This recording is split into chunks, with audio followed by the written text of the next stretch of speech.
Hi everybody, my name's Anne. Thanks for joining me on Art on the Creek. We're in my home studio in Parker, Colorado, and these are not watercolor supplies.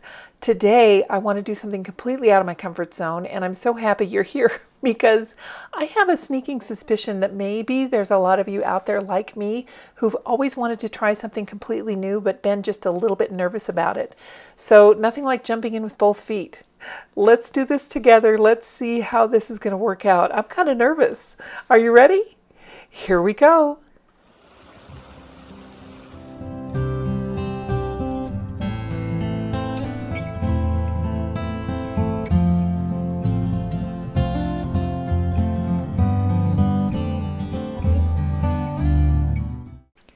Well, probably late one night when I was scrolling on Instagram a bit too long, I ran across this contest from Trekkel Art Supplies, and I really love their brushes. So I love pets, and at the time I saw the contest, I was still, it was pre-Leo. We were still without a dog, and I was missing Sasha very much, so I drew that sketch, and I thought, you know what, maybe I should enter this contest and see if I can paint on this birch panel.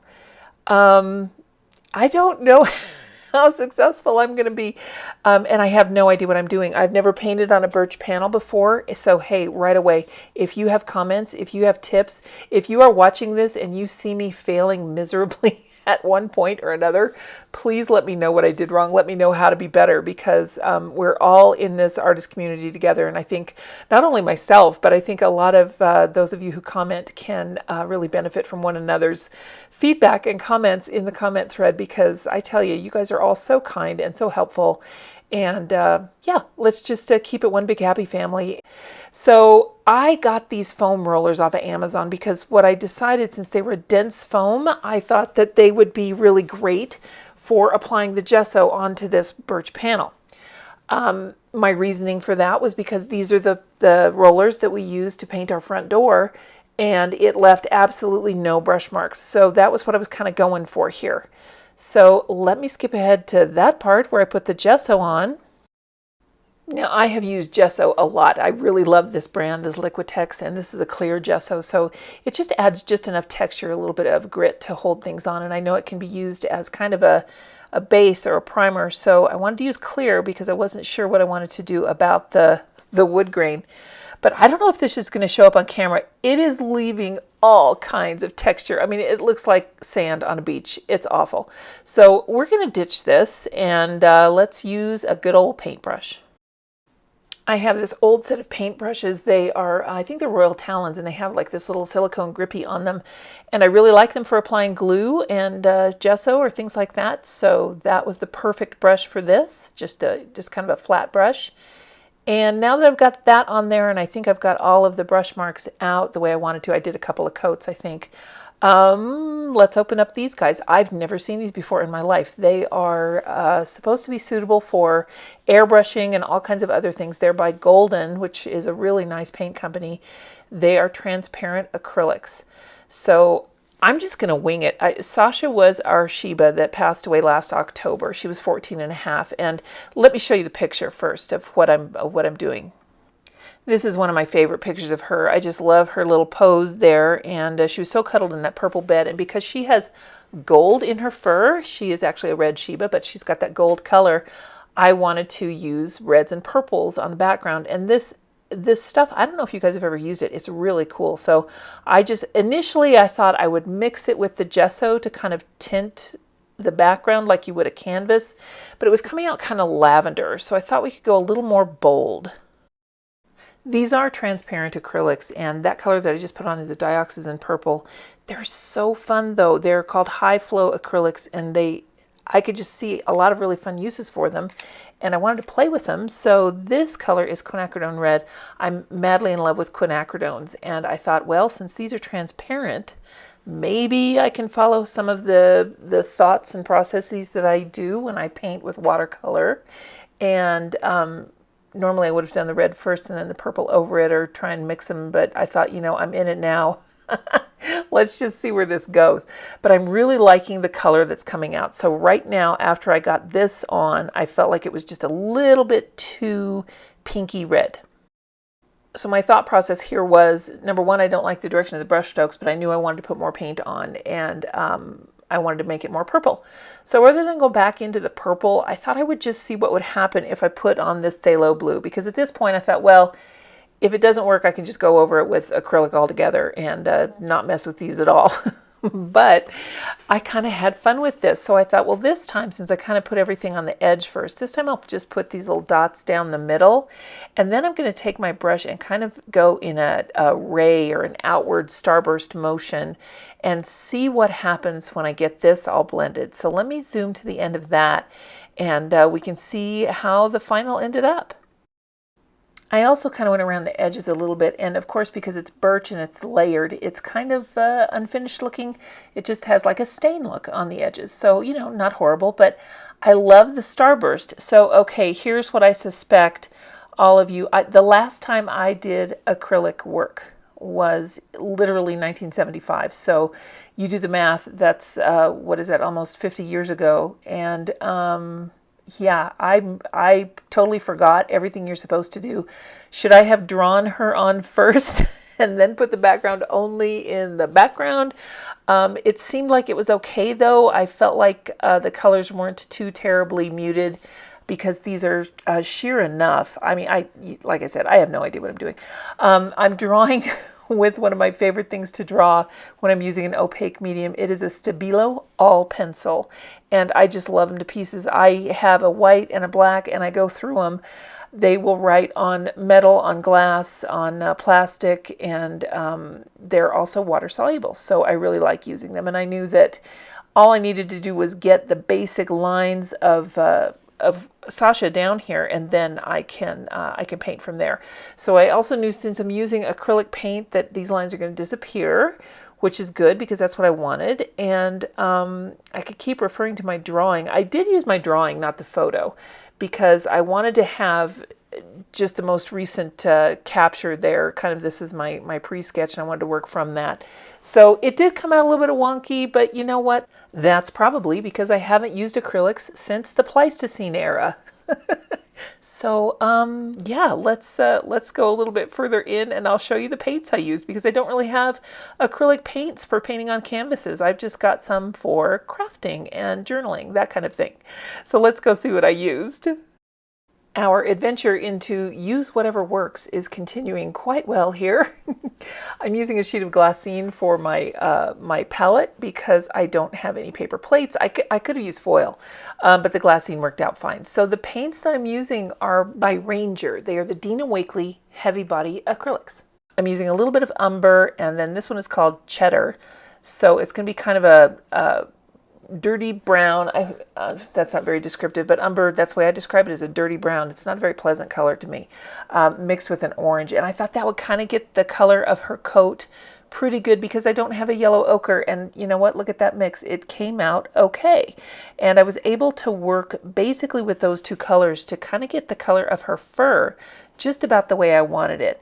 And these don't go down too sheer. And I think that's because they're heavy body acrylics. I've only purchased these to use with stencils, and I like how they dry matte. That's kind of fun. I don't like a gloss. I like the gloss to come from the varnish, which I did varnish this at the end, but not very much. Still using that same brush, and I like, is this called dry brush? I don't even know what I'm doing. It's like, I didn't get the brush wet ahead of time, so I'm using them full strength. Is there a name for that with acrylic paints? Let me know. Then instead of a white, because I don't have a white, I found the lightest color that I did have. I had a pink or a light purple. I decided to go with light purple. This is a heather. And I really like the way that it lightened everything up. And I thought maybe because of the purple background that would make sense to add a little bit of brightness of that white with a slight purple tint. So let me zoom ahead just a little bit, and we'll see where this bus is going. I really do need, I hope there are people out there who are well versed in acrylics and can comment a little bit for me. The other two colors that I added in, I tried working with a midnight, which is kind of, it looked a lot like a Payne's gray. I have no idea what the pigment colors are on these paints that I have. In fact, I don't even know if they're on the bottles. I just have only used them in for journaling and stenciling, so it was not an issue to know what pigment they were. But I did enjoy the way that they mixed. I was having a lot of fun. I think everything worked pretty well. It was easy to get things highlighted the way I wanted to and shaded the way I wanted to. I added a black in at the last minute. I wasn't going to, but I did have to add just a black in. I just didn't want it to look too flat. Her nose came out, yeah, okay. And I kind of wish I would have made her eyes have a little more sparkle. I didn't really know which colors to use. I don't have a whole lot of these paints. So for a dog that has that kind of a beautiful sparkly brown eyes, what colors do you like to use for acrylics? Do you know? Have you ever painted pets with acrylics? I wanted to do kind of that amber glow in her eyes. And I ended up just kind of making them the same color of her fur because, like I said, I don't have a lot of colors. I don't have a lot of paints. So I was extremely limited in my choices, but I did enjoy this and I'm willing to try it again. So if there are any acrylic artists out there that can offer some offer some love, offer some help into which paints you like to use. I mean, I assume it's the same, that you would have, you know, kind of a warm and a cool primary palette, but what are some of the specialty paints that you like to use? What are some of the little extras? Like, do you have convenience colors or do you like to mix? I suppose it all really generally depends, but for someone who is pretty well versed in art, but not in acrylics, my gosh, I was surprised at how much I had forgotten. And it's so funny because I love gouache. I use gouache all the time, but these just made me just clam up. So I don't know. Maybe it's just me. Oh, a little bit of red. I used a little bit of red in there too to provide the little shadows on her head. But I was impressed that it covered the purple well enough. And that's my other question for all of you acrylic people out there. Did it color the purple? Did it cover the purple enough, or am I just dreaming here? Her eyes. I first went around with what they call kind of a night, and this is that color that's like a Payne's gray, and it was a little too blue. I ended up going over it in black again, and then I was able to do some work on her nose that was a mix of some gray. It was kind of hard to get the colors mixed the right way. It just kind of acted just differently enough from gouache. I don't know. Have you found that to be true? I really love gouache. I love my mixes and I know how to get there. It could have just been that I had psyched myself out so much that because these were acrylic and I thought, oh no, it's acrylic. What if I mess it up? And you know, when you go into something with that mindset, well, then chances are you're going to mess it up. She came out okay. She was a sweet dog, and I love this pose of her. And to me, it definitely looks like Sasha. So, you know, all is not lost. I certainly had fun doing this, and I enjoyed painting on the wood panel. I thought it was really kind of fun. I've never painted on a wood panel before. But you can see here on her eyes, I wish I was able to get more depth in her eyes. And I wonder if that's done a little bit like you do with colored pencil, where you layer it and then use probably some dry brush to soften and blend a little bit. I don't know. I also don't know what are the best brushes to have. What do you like to use for acrylic brushes? I have so many questions, and a lot of things are just not going to be answered by this particular piece. But I did wanted to share it here with you because I want to show you just how I stumble through something and was able to figure it out enough to end up with a finished piece of art, right? I mean, like it did that much. I was able to finish it. But now I really need to know, like, okay, so what's the right way to do this? Because in art, honestly, I think there are no wrong ways to do something. It's all just experimentation and play. And right now here, what I'm doing is I'm kind of cleaning up the edges by going in and adding more purple to the background. So this is just that same purple that I used in the beginning, that dioxazine purple that is the golden transparent high flow acrylic.